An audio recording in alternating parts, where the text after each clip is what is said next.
Good afternoon, everyone. It's Rachel here, and I have a little Etsy update. I know, I'm updating, but when I update about produce, it's because I feel like I need to explain it. Otherwise, I just put it in and I don't say anything.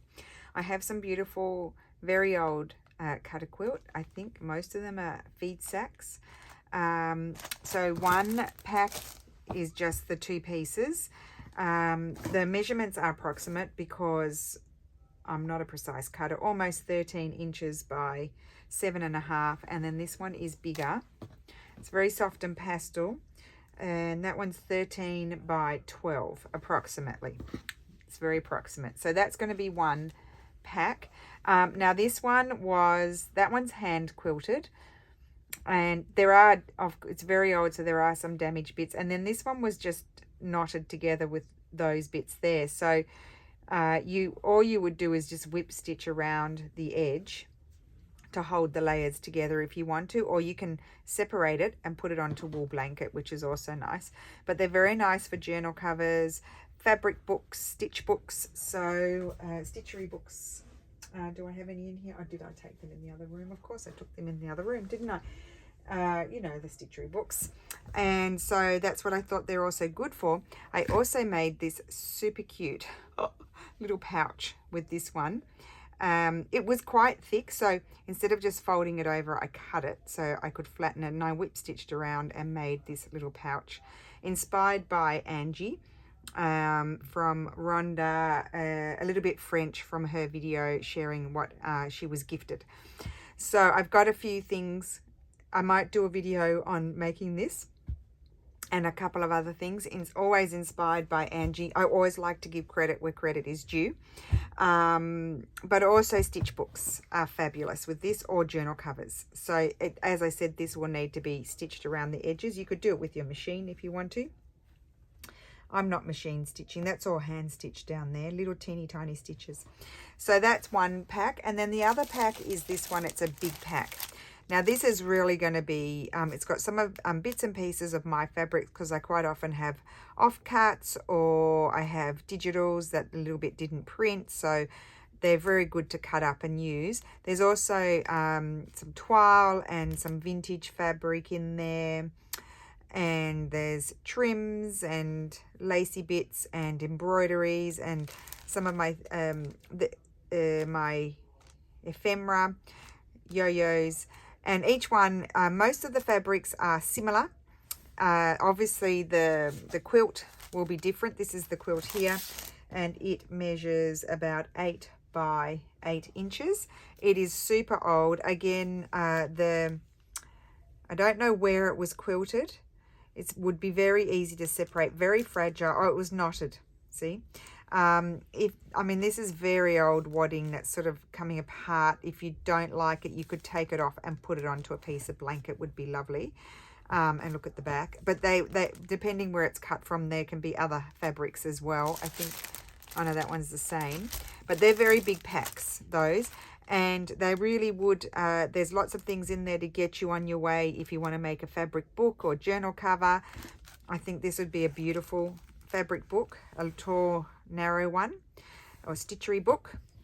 And so yeah, it would get you that way. It would probably go, or depends what you like. But anyway, that's a very big pack to get you going. They do take quite some time to put together. And then the other thing, which is a little bit exciting, is these. Now this is my husband. He gets me onto all the straw paper stuff. So these are like cutlery pouches. I think Juanette took some from a restaurant when she came. I did take some the other day, and Stefano's like, why, we can get this from the wholesaler. Why are you not doing these? And so the thing is, you're going to laugh, but they're sealed down there, and they open up here just a little bit. And they've got a napkin in there, and you're meant to slide in the cutlery to keep it clean. So you get a free napkin in all of them. Oh, I know. Steffi's like, why would you take them out? Just let them carefully open them and take them out, and you can have free paper napkins. They're in packs of 25. Of course, the shipping will be slightly more than the cost of the item because they're not overly expensive. but they do weigh a little bit. So, but I thought 25 is a good number because you'll have lots of projects that you can make with them. These ones I've taken the napkins out. I very gently opened it. Well, not that one, not so gently, but I did take the napkins out and we're using them. So I've kept some for me to do some projects, and I just wanted to show you a few little things that I've made with them. Super cute. Okay, so the first thing I've made, and we'll do these in Roxy's weekly challenge. So I made this one here, and it's a little cute accordion, and I thought I can use them tomorrow, not tomorrow, on Monday when we're doing these would be wonderful to do the what's the word, the envelope ones as well. Like you could hinge that and that can be one of your envelopes, so that sort of thing.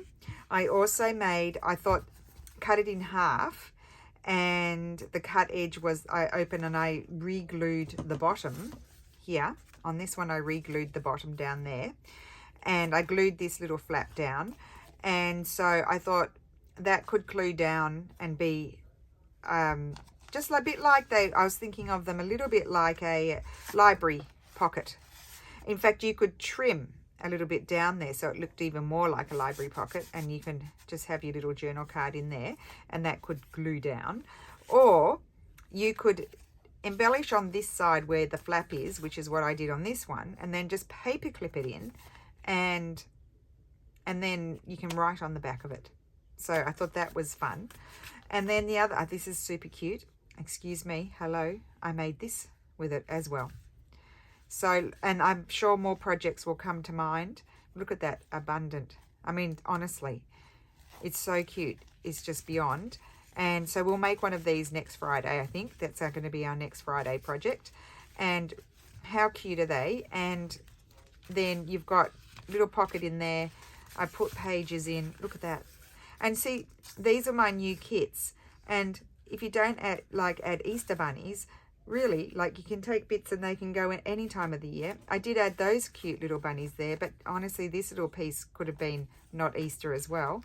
And then I just put little pages in, and I left that like that sort of thing. So it's just a little notebook, and then pocket at the back to put things in. I just thought that's a super cute little, could be a cute little happy mail to send someone as well. So there's already 3 projects with them, but I'm sure more will come to mind as I think about it. So that's my little Etsy update. I hope you have a wonderful weekend. I don't normally pop in on a Saturday. Here's the cute little pouch made with the cutter quilt. I have quite a lot of cutter quilts. I've been collecting them for a long time. I was also thinking that this could be cute if you punched and put 2 eyelets in, and you could tie up there and it could close and you could put cute things in. But I thought this would be nice. It's a bit bulky because of the thickness of the quilt, but you could put, sorry, here's yesterday's makes. Oh, I put the belly band on like there, and I put a little bit of washi tape that kind of was yellow with that. But you know, you can put cute, you have little things sticking out of it and send that to someone. I thought that's super cute as well. So actually this, I hope you can't see my face. This cute little thingy-majiggy would be really sweet, slipped in there and sent. Look at that. It's like a little wallet, isn't it? Isn't that sweet? So very clever, Angie. She machine stitched hers, I think. I just hand stitched mine. But anyway, if you'd like to make that and do a few things with the cutter quilt, we can do that as well. We just don't have a lot of time. Might have to do more videos. So yeah, so have a wonderful weekend. Thank you so much for watching, and I will see you again soon. Bye.